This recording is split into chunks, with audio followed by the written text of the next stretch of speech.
Hello all, here I Kumar Sharma welcomes you all at our YouTube channel Gargi classes.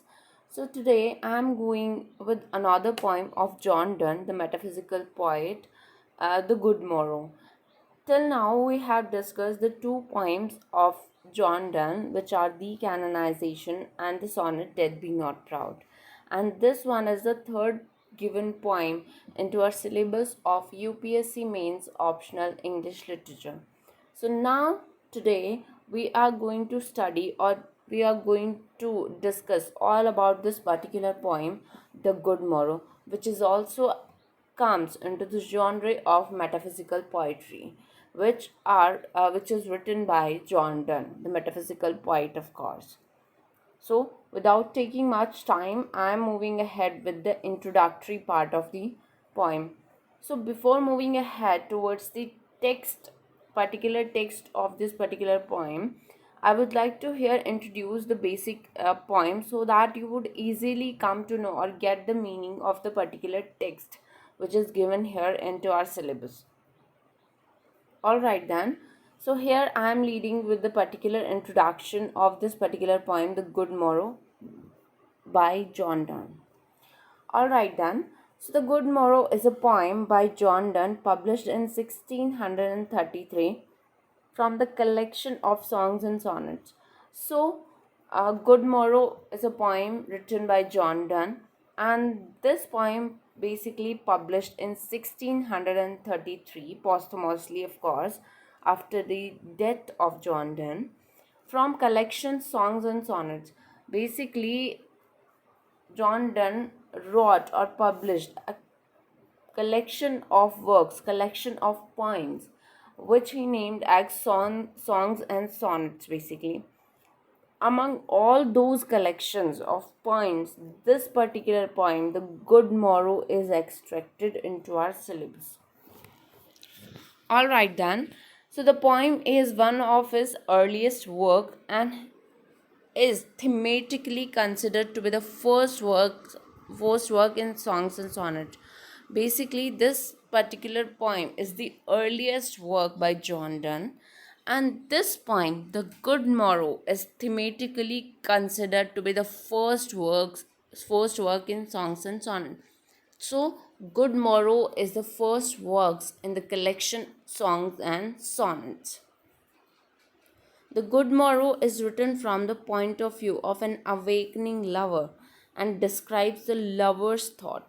This particular poem, The Good-Morrow, is written from the point of view of an awakening lover from sensual love to spiritual love. The lovers awaken from sensual love, from physical love to spiritual love, and describes the lover's thought. So this particular poem describes all about the lover's thought and their awakening from the physical love to spiritual love. Alright then. So the lover's musings move from discussing sensual love to spiritual love, as he realizes that with spiritual love, the couple is liberated from fear and the need to seek adventure. So basically, the lovers' musing move from discussion of sensual love to spiritual love, which means awakens from physical love to spiritual love. As he realizes, because here the lover is realized that with spiritual love the couple is liberated from fear and the need to seek adventure. Until they are in love, physical love, until they both are in love physically with each other, they must seek the adventure, and they are not liberated from the fear of being captured by the people. So hope you would get to know what kind of message here the poet or the lover wants to deliver. That instead of being physically in love with each other, he or she wants to be uh, in spiritual love, so that they would easily be free from the clutches of fear and from the needing of needing to seek the adventure, of course. Alright then. So the poem makes use of biblical Catholic writings. The poem makes use of biblical and Catholic writings, indirectly referencing the legend of seven sleepers and the Paul the Apostles. Description of divine agapic love. Two concepts with which, as a practicing Catholic, Donne would have been familiar. So, as I already told you, before being transformed into Anglican, or before being adopted the another religion, Donne actually was a Catholic. He was born into a family of Catholic. His parents were, of course, Catholic, and the surroundings in which he had been growing up, the surrounding was also related to Catholic religion, of course. So this particular poem indirectly referring to the biblical and Catholic writings, in which he gave the references of seven sleepers, Paul the Apostle's description of divine agapic love, two concepts with which, as practicing Catholic, Donne would have been familiar. So while I'll be letting you all know about the particular text, I'll let you know who are these seven sleepers and who is the Paul of Apostles. You all have heard about the apostles of mm, Christ, Jesus Christ, the followers of Jesus Christ, we can say. Among them, this particular apostle was also there, Paul. And agapic love, the spiritual love, the love which is far beyond from physical love, of course. So two concepts with which, as a practicing Catholic, Donne would have been familiar. So these three Catholic biblical references were given into this particular poem. Seven sleepers, Paul the Apostles, and Paul the Apostles' description of divine and agapic love. Next, we have, while we come to know about the poem, the Good-Morrow was a 21-line work divided into three stanza. So this particular poem divided into three stanza, and each stanza consists 7 lines. So this particular poem is 21-line work. Alright then. So the first stanza refers to the seven sleepers. Seven sleepers, the Catholic legend of seven Christian children. So seven sleepers were the seven Christian children persecuted for their faith during the reign of Roman Emperor Decius. So while in the Rome there was the rule of Emperor Decius at that time, these seven Christian children who fled to the shelter of cave where they slept for more than 200 years. Donne, one of 6 or 7 children and a baptized Catholic during a time of strong anti-Catholic sentiment from both the populace and the government, would certainly have familiar with the story. So while I gave the introduction of John Donne, there I mentioned that among what kind of circumstances Donne decided to transform his religion. In fact, during the time of Queen Elizabeth, as she was the Protestant queen, the Catholics were in actually chaos. So from the situation, these seven sleepers during the reign of Emperor Decius, Roman Emperor Decius, from the circumstances they had been going through, with the same circumstances John Donne also faced during his lifetime. So he could easily relate the situation of his own to the situation of all those seven sleepers. But here the poet John Donne wants to clarify that he is not among those seven sleepers who went to seek shelter inside a cave, but instead of hiding behind a cave, the lovers decides to leave their physical trauma into this into the spiritual life. So basically, Instead of loving physically, they decided to love spiritually after their death, of course. So their souls will remain forever into their room of love for forever. So instead of hiding like seven sleepers, they decided to be remain together for forever spiritually. All right then. So here I would like to share with you all the basic story of all these seven sleepers, which would help you out that from what kind of situation and what kind of things here John Donne wants to reveal with all of us. So basically, the story of seven sleepers says that during the persecution by the Roman Emperor Decius around 250 AD. So this is the story of 250 AD. Seven young children were accused of following Christianity, because at that time in 250 AD this was sin to follow Christianity. Alright then, and these seven children dared to follow the Christianity. They were given some time to recant their faith, of course.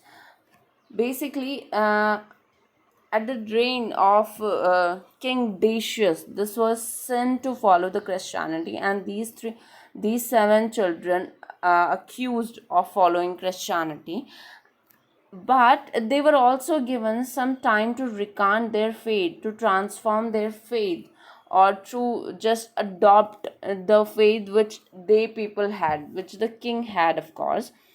But they refused to bow to Roman idols. But these seven children, they denied to adopted to Roman idols, to paganism. Instead, they chose to give their worldly goods to the poor and retire to a mountain cave to pray, where they fell asleep. So what they do, they just went inside a cave or a mountain, and where they fell asleep inside a cave.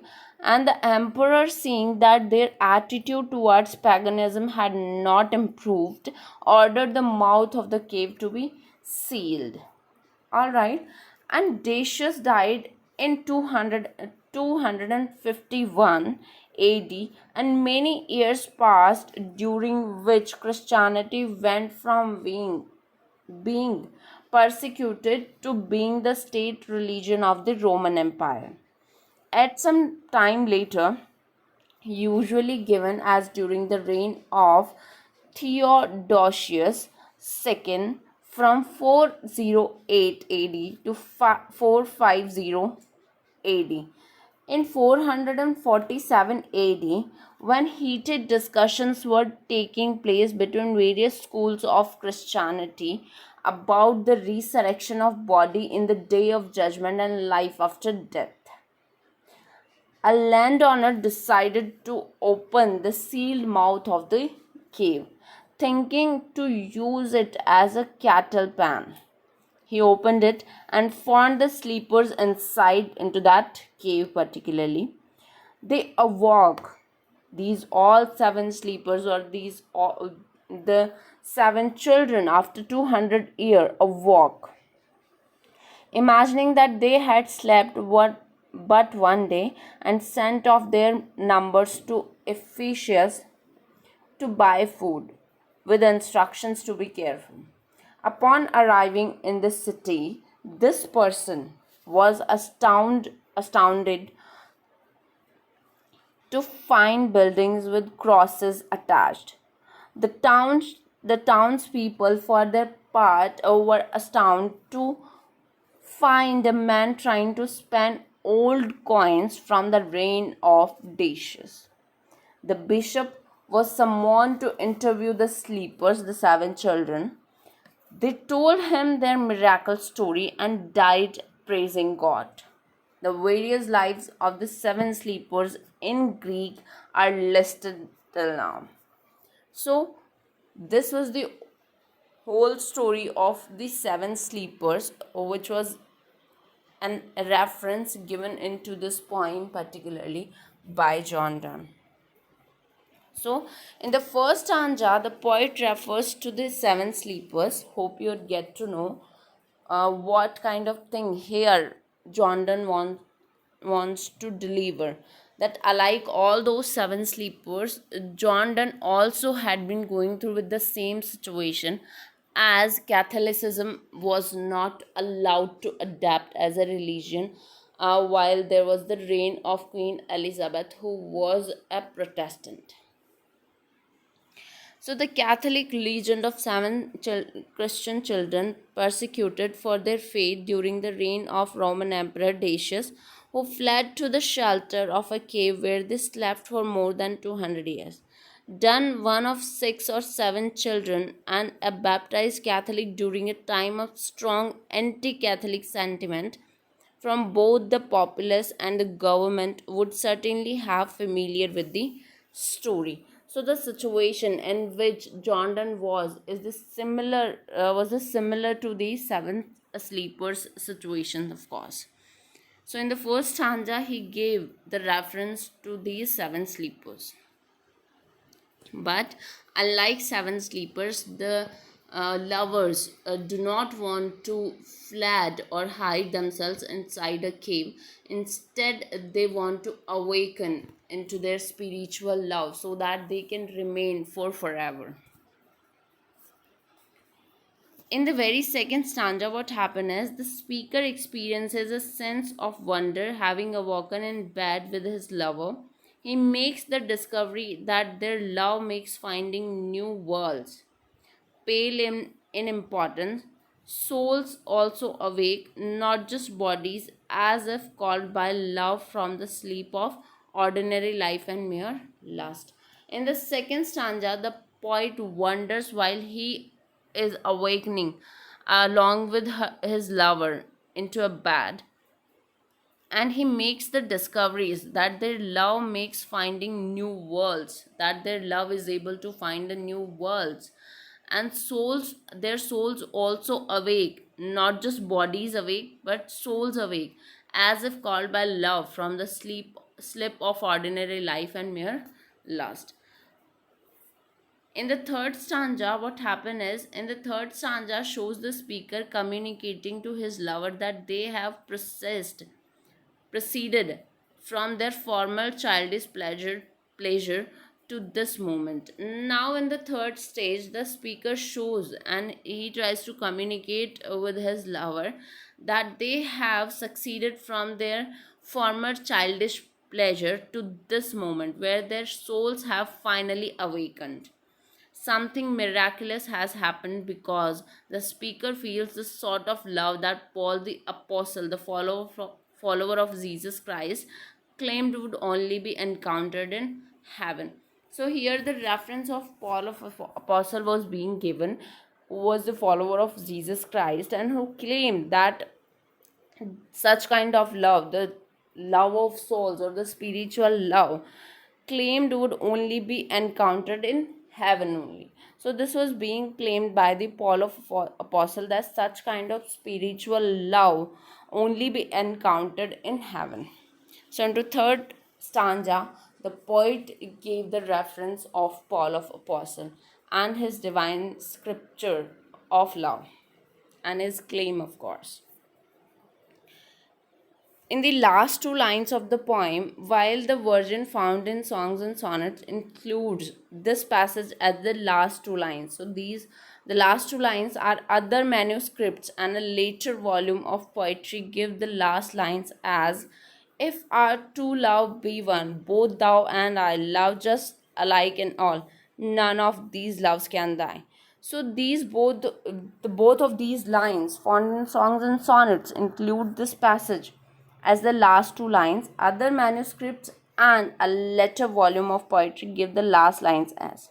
So another volume of poem give the last of these two lines, which are recited alike. Our two love be sorry, if our two loves be one, but both thou and I love just alike in all, none of these loves can die. All right. So here the poet wants to say that the love which is all spiritual, and this while the souls are in love with each other, then such kind of love can never die. None of these loves can die ever. Alright then. So with this introductory part of the poetry, the good morrow or the good morning of the souls is all written by John Donne, metaphysical poetry. This is an in this introductory part you would easily get to know how the poet or the lover wants in need to just awaken spiritually, and he wants to be in love spiritually with his lover, and he wants to awaken both of their souls from the physical to the spiritual life, of course. So here the good morning is basically the soul's good morning. Okay then. Next we have our text particularly. So here I'm going to recite first of all the text, then I'll define the particular meaning of all these lines into this text. So our text is going like, I wonder by my truth what thou and I did till we loved. Were we not vain till then, but sucked on country pleasures childishly, or snorted we in the seven sleepers? Dan, it was so, but this, all pleasures fancies be, if ever any beauty I did see, which I desired and got, 'twas but a dream of thee. Our next stanza is, and now, good morrow to our waking souls, which watch not one another out of fear. For love, all love of other sides controls, and makes one little room anywhere. Let's see, discovers to new worlds have gone, let maps to other. Worlds on worlds have shown, let us possess one world. Each hath one, and is one. My face in thine eyes, thine and mine appears, and true plain hearts do in the faces rest. Where can we find two better hemispheres without sharp north, without declining waste? Whatever dies was not mixed equally. If our two loves be one, or thou and I, love so alike that none do slacken, none can die. So, this was the text of our particular poem, The Good Morrow, which is divided into 3 stanzas, each having 7 lines particularly. So now I'm going to define the meaning of these lines particularly. So in the first very line, I wonder by my truth what thou and I did till we loved.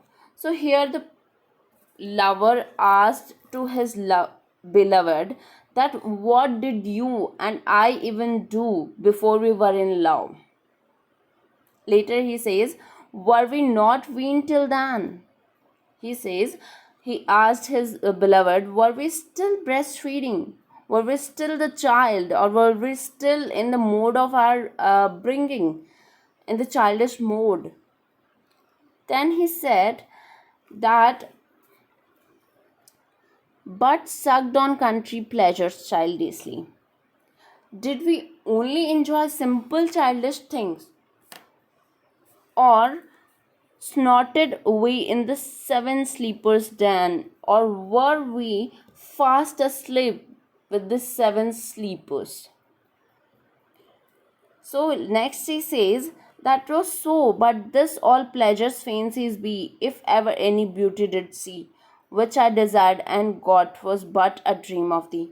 Next the poet says that they were merely babies nursing from their mother and indulging in country pleasure. So we were the babies only earlier before we were in love with each other. He reflects those part of their lives to be as wordless as the one spent in slumber by the seven sleepers. So he says that, of course, whatever life we have had been living until we both are in love with each other, our past days were just slumber and the waste or the wordless as we spent in the slumber by the seven sleepers. Of course, as we were slept along with seven sleepers, so we had waste our time before we fell in love with each other. Next, the poet says that into these particular lines that if ever any beauty I did see which I desired and got was but a dream of thee. The poet says it's true, but all of this is just pleasure's dream, just the whatever life I had been living before I was in love with you. So that life was just a pleasure's dream. If I ever wanted and gained something beautiful, it was just a dream of you, nothing else. Alright then. So into this particular stanza, hope you'd get to know what the poet wants to ask or what the poet wants to say here.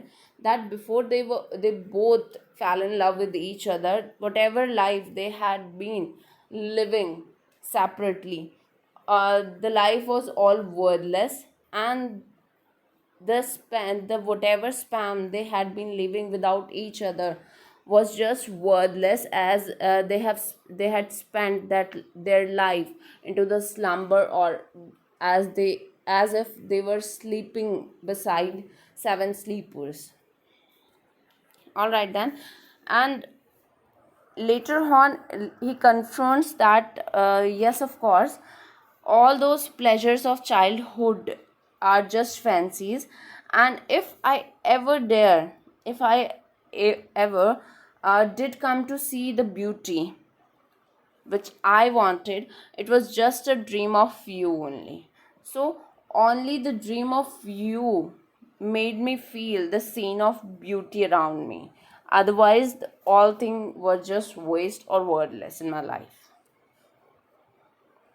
Next, the poet says, and now good morrow to our waking souls, with watch not one out of fear.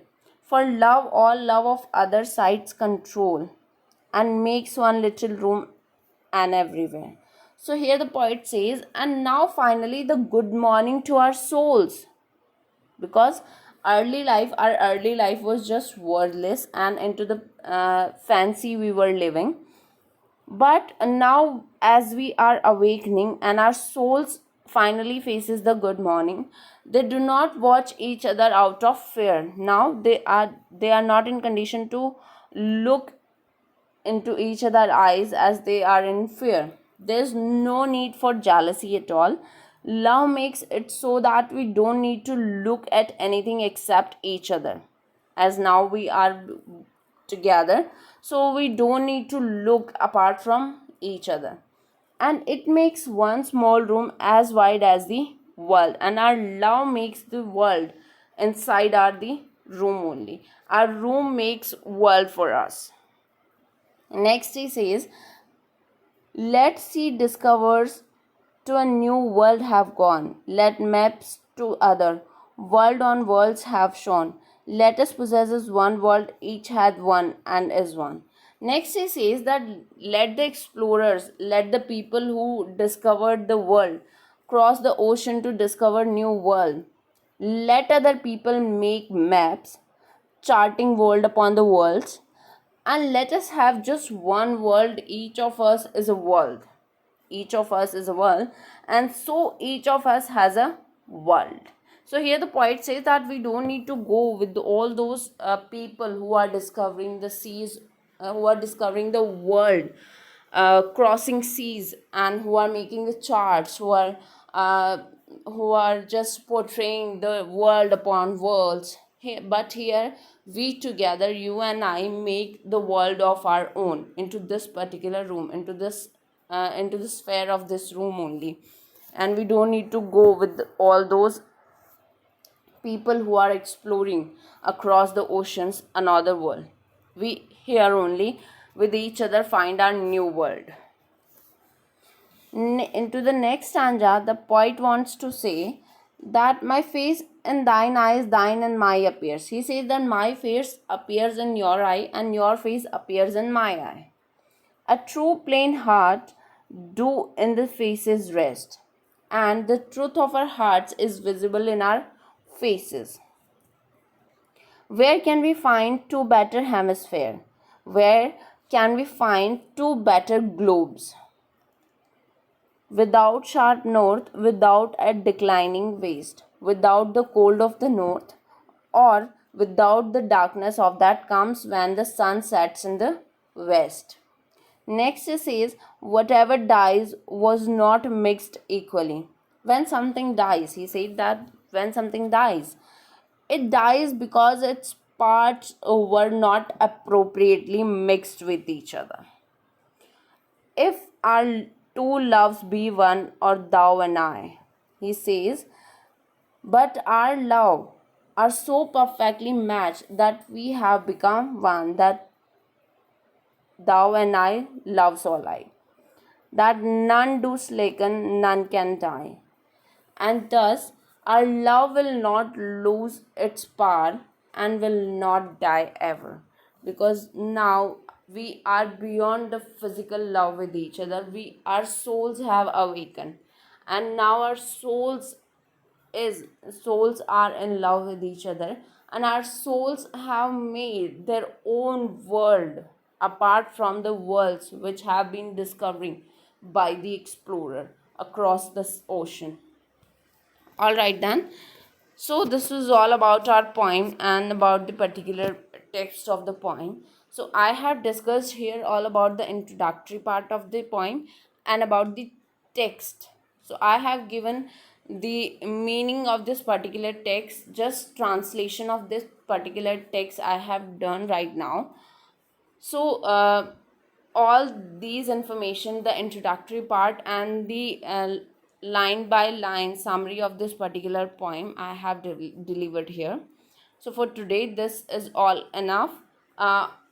Tomorrow and in my upcoming video, of course, I'll be discussing all about the basic schemes of this particular poem, the themes which are used into this poem, the terms which have been used into this particular poem. I'll be discussing all about these things which are all relevant specifically to this particular poem, the Good-Morrow. And till then, just wait for our upcoming video, and do watch this video, go through with each information, and do right now by pausing the video in middle. And thank you so much for watching this video. Press the bell icon to get the notification of upcoming video, of course. Do subscribe the channel. Do like if you think whatever information I have been given here about this poem, The Good-Morrow by Donne, is all enough, all according to your information. Still, if you have any kind of query regarding this particular poem, you can directly email us upon our email ID, which is gargiclasses.edu@gmail.com. I'll make sure to clear your each doubt or your each question up in upcoming Sunday only. So thank you so much for watching this video.